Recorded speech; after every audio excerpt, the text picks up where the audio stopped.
Amahoro bakunzi bacu, nanone tunejejwe no kongera kubana namwe, aho tugiye kwigana ijambo ry'Imana, ijambo ko rirahindura kandi rirabafasha namwe kubaho ubuzima buteye imbere, ubuzima butandukanye n'ubwo mwari muriho. Imana ibaho umugisha. Ntiwibagirwe gukora subscribe ndetse na like kandi muduhe na comment. Reka dusome icyanditswe kiri mu Migani ibice byaho 18 guhera ku murongo wa 20 n'uwa 21. Aravuga ngo ururimi rwiza nirwo ruhaza inda y'umuntu, kandi amagambo meza niyo yunguka niyo amuhesha guhaga. 21 ngo ururimi nirwo rwica kandi nirwo rukiza, abarukunda bazatungwa n'icyo ruzana. Uyu munsi tugiye kwiga inyigisho ivuga ngo imbaraga z'ijambo.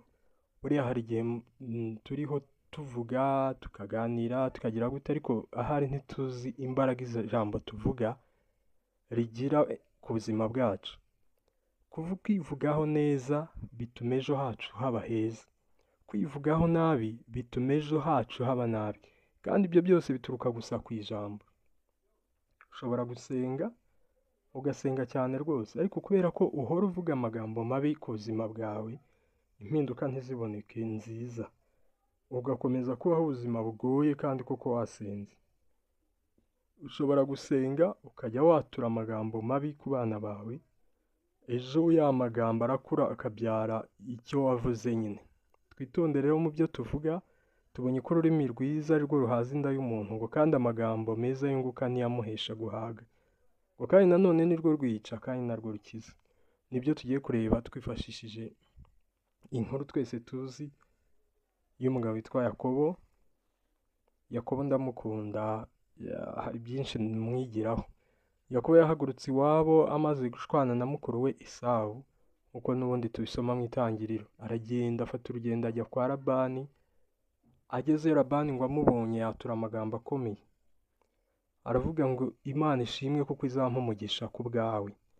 Yavugaga ko izampa umugisha ku bwa Yakobo. Arangije amugira umushumba w'amatungo ye. Yakobo arayaragira, amatungo amubera meza, amubera menshi, birakunda. Ariko bikunda mu by'ukuri bidaturutse ku kumenya gushumba kwa Yakobo, ahubwo biturutse ku ijambo Labani yavuze akimubona. Ni ukuvuga ngo yamwaturiho kuba umugisha, kandi koko Yakobo aba umugisha mu buzima bwa Labani. Hanyuma umunsi umwe ngo Yakobo aza gushaka abakobwa ba Labani babiri, aribo Leya na Rasheli. Iyo ni inkuru byari byose twese tuzi. Amaze kubashaka, igihe kiragera, abona akwiriye kuba umugabo nyine ubazwa inshingano, ufite icyo amaze mu rugo, ufite icyo yinjiza mu rugo. Kandi kwa Labani yaraje ko haba nkuba kwa nyirarume, urumva yakoreraga ibiryo gusa, cyangwa se n'ibindi bintu bikeya biri aho bigenerwa n'abandi bantu bari aho nyine. Noneho umunsi umwe ngo amaze kugira abana benshi, kuko nyuma yaho ko ashatse Leya na Rasheli yaje kugira n'izindi nshareke ebyiri, abonye ko amaze kugira umuryango munini, yifuza gusubira kwa se. Ahari aravuga ati Esawu ntacyo azantwara, tuva inda imwe, hari icyo nanjye bizamfasha kugira ngo ngire ubutunzi bwanjye bubasha kuntungira umuryango. Ariko mu gihe yari ashatse gusubirayo ngo abibwiye Labani ngo nsezerera ntahe, Labani ahita atekereza ku ijambo yamuvuzeho akimubona. Aramubwira ngo nca ibihembo nzajya nguha, ariko ukomeze unkorere, ngo kuko natuye ko Imana izampa umugisha ku bwawe. Labani yari umuntu mukuru uzi neza umumaro w'ijambo. Yari umuntu uzi ko icyo yavuze gihinduka ukuri. Yari umuntu wari warakiriye kamere y'Imana muri we. Uyu munsi natwe abakristo dufite kamere y'Imana. Niyo mpamvu natwe ibintu tuvuga bibaho. Niba witegereza mu buzima bwawe, urasanga ubuzima uriho uyu munsi neza burasa n'amagambo uhora uvuga, cyangwa se aho wagize failure yaturutse ku magambo mabi wivuzeho, ariko nanone ibyiza wagezeho byakomotse ku magambo meza wavuze. Kuko amagambo meza ni imbuto nyine ihaza inda y'umuntu, ni imbuto ubiba igakura ikakubeshaho ubuzima butandukanye n'ubwo abandi bariho, cyangwa se bitewe n'icyo watuye. Nuko igihe kimwe, nuko rero bigeze igihe arahita amubwira ati singusezerera ahubwo uranca ibihembo. Yakobo wari wariswe umunyamugisha akiri kwa papa we Isaka ahita atekereza ku mugisha yaturiweho, arabibara aravuga ati ntabwo nongera gutekereza cyana cyangwa se gukora ibintu by'amafuti, ahubwo ngiye guhagarara kuri kamere y'Imana isanzwe iri muri njyewe, natura amagambo akomeye kandi ayo ngayo azampaza. Yitegereje abona igihembo azahabwa n'ubundi ntikizubakira abana be, n'ubundi ntikizagira icyo kimugezaho. Arangije abwira Labani ati nunkorera iki ngiki nanjye nzakomeza kukuragirira amatungo yawe.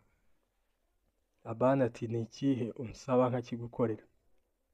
Umusore aramubwira ati niwemera ko izizabyara amahene ntama by'ibitobo, njya nkunda kuvuga mu rwego rwo kwiyorohereza ko ibitobo sinzi ngo ni ibiki n'ibihuga, reka wenda tubigereranye n'izaba zifite ibara ry'umweru, wenda zivanzemo ibara ry'umweru.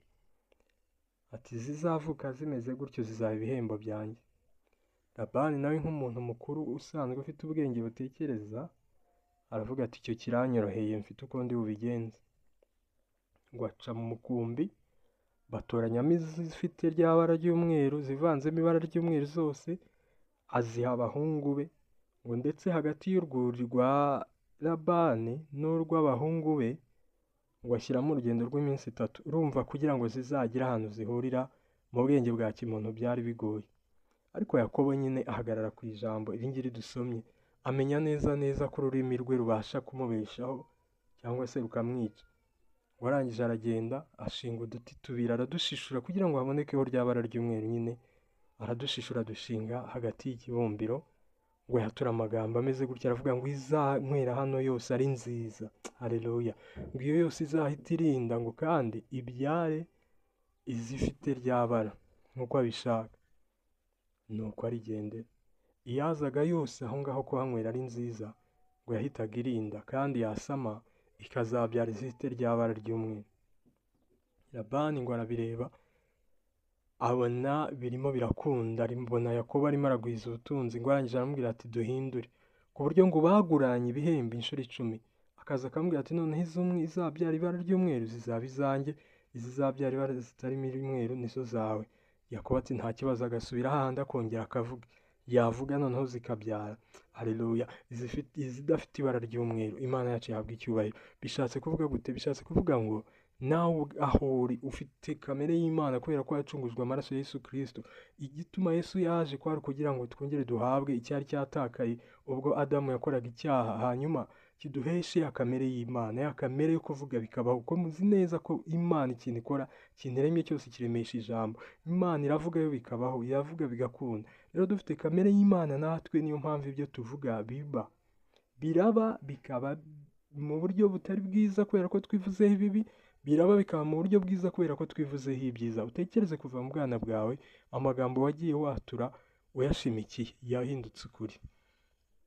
Kandi nanone twabonye Yakobo atashye, none igihe cyarageze arataha amaze kugwiza ubutunzi, ngo batangiye kumurakarira, afata icyemezo cyo gutaha.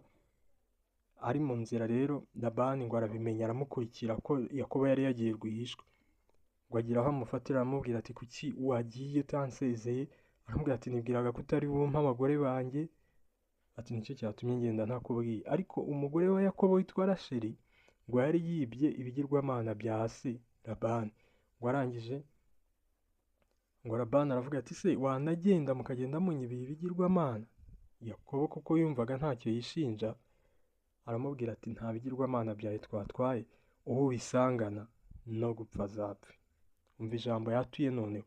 Mwibuke yatuye mu buryo bwiza abona ubutunzi, noneho yatuye mu buryo bubi kuko azi neza ko abagore be batakatwaye ibigirwamana bya se, yumvaga nta wabitwaye urimo.